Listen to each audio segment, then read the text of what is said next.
नारी की झाई परत अंधे होत भुजंग, और कबीरा उनकी क्या गति जो नित नारी के। उनसे पूछिए जो पत्नी के साथ में है, आदि आजादी आदमी की खत्म हो जाए, विवाह कर वो नहीं कर सकता। जिस घर में दो नारी हो उसमें दो नाली बहती हैं, दोनों दो तरफ निकलती हैं, घर में न एक भी रहती है। मैं विवाह नहीं कर सकता। परी ये पिछारी घरवाली मेरी कहते आत, घर में घुसे हो बाजार सोना जाओ जी, हल्द लाओ मिर्च लाओ और तुम धनिया लाओ, कूटवे के काजे धनकुटा मंगाओ जी, ताते जे लड़ुआ भरे रोटिन ते लड़ुआ भरे सूखी खाओ चाहे रूखी सरकाओ जी, रात के सिनेमा से 1:30 बजे आओ जी, फोरा नहीं फुंसी नहीं डॉक्टर हकीमन से जेब को बचाओ जी, जाड़े में 4-4 महीना न नहाओ जी, कुआरे रहोगे तो सुखारे रहोगे लला, जानबूझ नाक में नकेल ना डराओ जी। मैंने शायद पहले दिन समझाया था,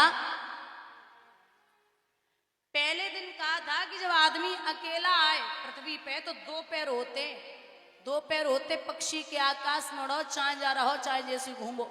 और जब शादी हो गई तो कितने हो गए? 4 पैर होते, पशु के शादी होते ही होते खूंटा से बंध गए। अब तो बच्चा है गए, कितने है गए? 8 पैर होते, मकड़ी के जिंदगी पर जरा बनाते रहो, फिर वो जरा से निकलने वाले। बोलिए गोविंद भगवान की। बड़ी विलक्षण चीज है।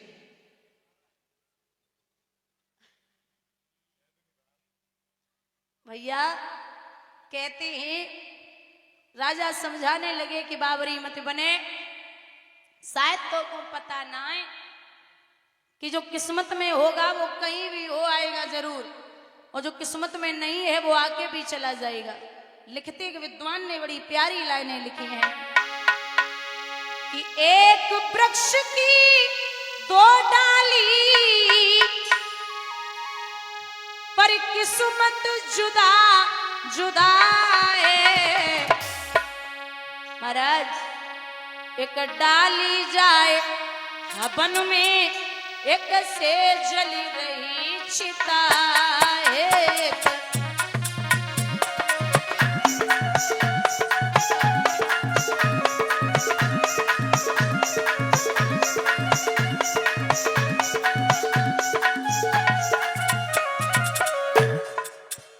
एक वृक्ष की 2 डाली, पर किस्मत जुदा जुदा है।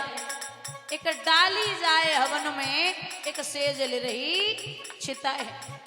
किस्मत की बात है, एक ही वृक्ष की 2 डालियों को लोग तोड़ते, एक हवन में काम करती है और एक चिता में काम करती है। एक पत्थर के 2 टुकड़े, पर किस्मत जुदा जुदा है। एक पत्थर के 2 टुकड़े, पर किस्मत जुदा जुदा है। एक बन शंकर जी पूजते, एक सीढ़ी पर लगाए।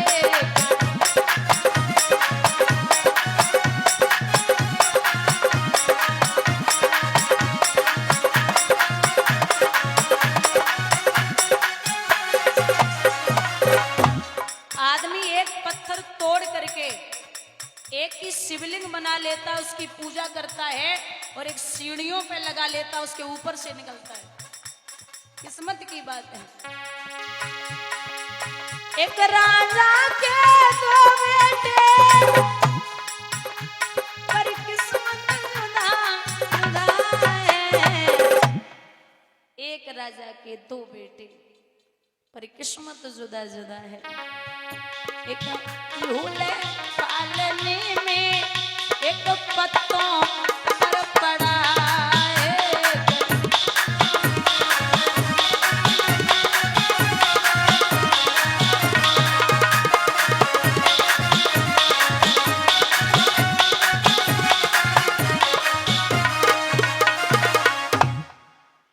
यहाँ बहुत समझाया। श्री सुखदेव भगवान बोले, हे राजन परीक्षित, बहुत समझाया कि महाराज दूसरी शादी कर लो, तो रानी की इस बात पर हुए नृपति मजबूर, सुरुचि सुंदरी से हुआ इनका विवाह मंजूर। दूसरी पत्नी है जिसका नाम है सुरुचि। सुरुचि का मतलब है जो स्वयं में रुचि रखती हो, दुनिया से कोई मतलब न हो, ऐसी है। लेकिन सुंदर बहुत है, बड़ी सुंदर सी है। डोले में बैठी बड़ी रानी ने दासी को भेजा, जा बहना हमारे महाराज दूसरी शादी करके आए, तो उनको बड़ी बहन बुला रही है, छोटी बहन को अंदर लेके आ। आरती उतारी, चलिए बहन, आपको आपकी बड़ी बहन ने बुलाया है। कौन बड़ी बहन? आपके राजा की जो पहले वाली रानी है। अच्छा, शादी हो गई? बोला आपको क्या लग रहा पहली हो? बोले महाराज कहाँ है, उनको बुलाओ जरा। राजा उत्तानपाद को बुलाया गया, तो बोले जब एक तुम्हारे रानी थी तो हमें व्यर्थ क्यों लाए हो? अब भोग करन को काफी थी, मोय भार जाओ के वे। अब इतना ही एहसान करो, डोले को वापस भिजवा दो, तुम इसके साथ बिहार करो, मोको पियर को पठवा दो। आदमी की इज्जत कमाने में पूरी जिंदगी लग जाती है और बिगाड़ने में 2 मिनट नहीं लगते। बड़ी इज्जत के साथ लेके आए थे, लेकिन बहुत बुरी हालत है। राजा उत्तानपाद पीठ फेर के रो रहे। मैया सुनीति ने झपट के पैर पकड़े, नाथ आप क्यों रो रहे हो? रोने के लिए तो मैं ही काफी हूं, आप ऐसे न रोएं। छोटी रानी के पैर पकड़े, बहना कुछ भी हो, तू जैसे चाहे वैसे रह सकती है। तेरे लिए पानी भर के लाऊंगी, खाना बनाऊंगी, पैर दबाऊंगी, नहलाऊंगी, बच्चे को खिलाऊंगी। तू बस एक बार यहां से मना कर दे कि डोला वापस नहीं जाएगा।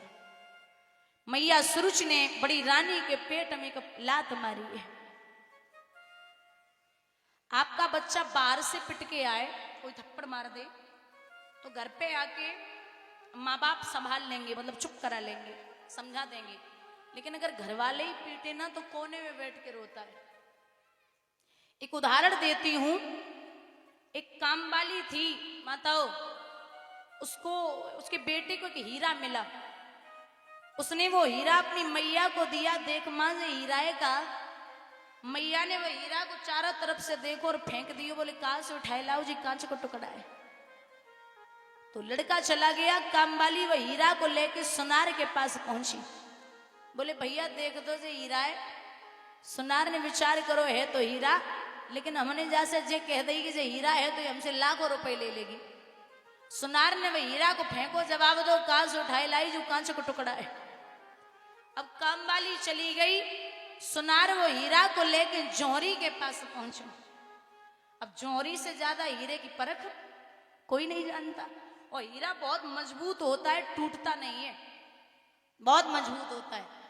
तो कामवाली गई, सुनार जौहरी के पास पहुंचो। जौहरी ने चारों तरफ से देखो, विचार करो है तो हीरा,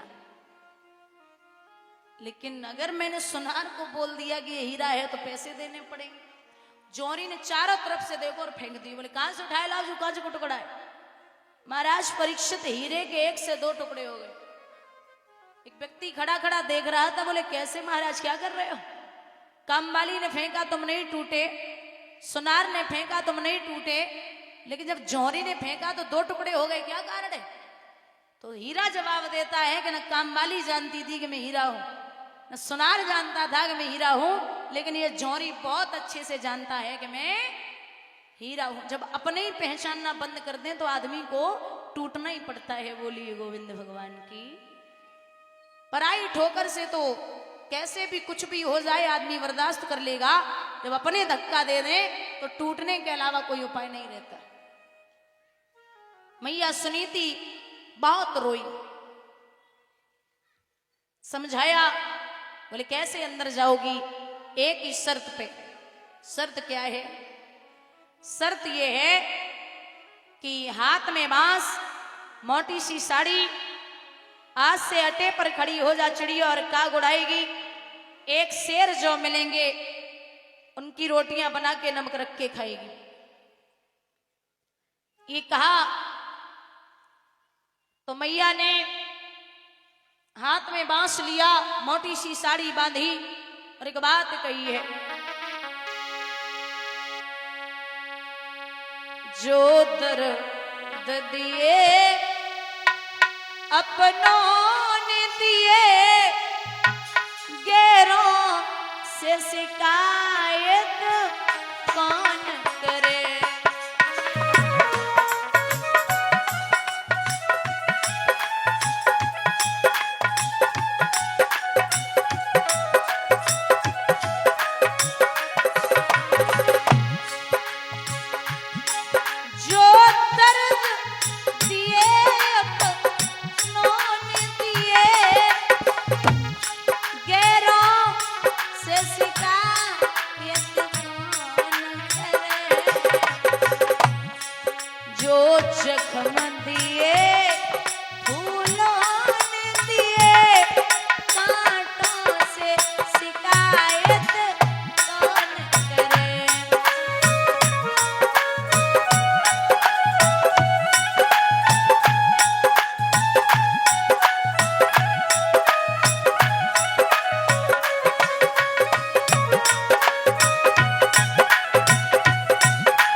महलों में सुरुचि सुशोभित है, रुच के सब साज सजाती है, रानी सुनीति अब अट्टे पर चिड़िया और काग उड़ाती है।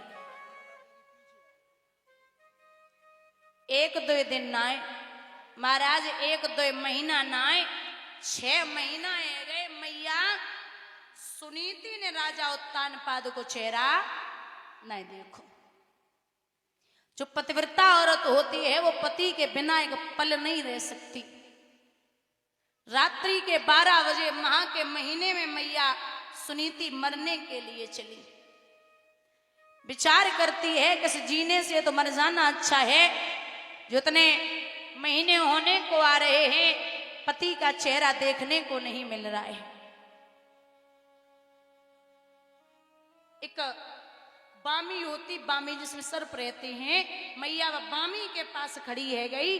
सर्प बाहर निकल के आया तो मैया वासु बोली, अरे ओ लाला, तो हमारी उंगली में नेक डस ले तो मेरे प्राण चले जाए। सर्प बोला, मैं इंसान नहीं हूं, मैं इंसान नहीं हूं जो बेवजह किसी को सताऊं। मुझे पता है कि किसको तकलीफ देनी, किसको नहीं दे। जब तक मुझे कोई परेशान नहीं करेगा मैं उसको तकलीफ नहीं दूंगा। मैया आगे बढ़ी और जब आगे बढ़ी है तो कुएं में गिरने के लिए तैयार हुई। पीछे से ब्रह्मपुत्र नारद ने रोक दिया, बोले क्या कर रही है? पीछे देखा तो एक तेजस्वी संत खड़े हैं। महाराज अब आप कौन? बोले तू एक बात बता, यहाँ क्यों आई है, क्यों मरने जा रही है? बोले आप बताइए, एक माँ, एक पत्नी, एक औरत, एक बेटी, एक बहन अपने प्राणों को कब देती है? बोले तू हमारे सवाल का जवाब दे दे। क्या सवाल है?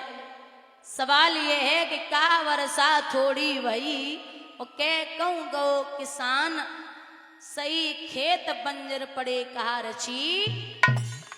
तो मैया बोली बाबा ना वर्षा थोड़ी वही, ना कहूंगो किसान खेत बीज ओढ़ तो नहीं, सुनिए संत। अच्छा पुत्र नहीं है, बोले हाँ इसलिए मरने आ गई, बोले हाँ महाराज। अरे ओ बाबरी लौट जा, जा 9 महीने के बाद बेटा पैदा हो जाएगा। मैया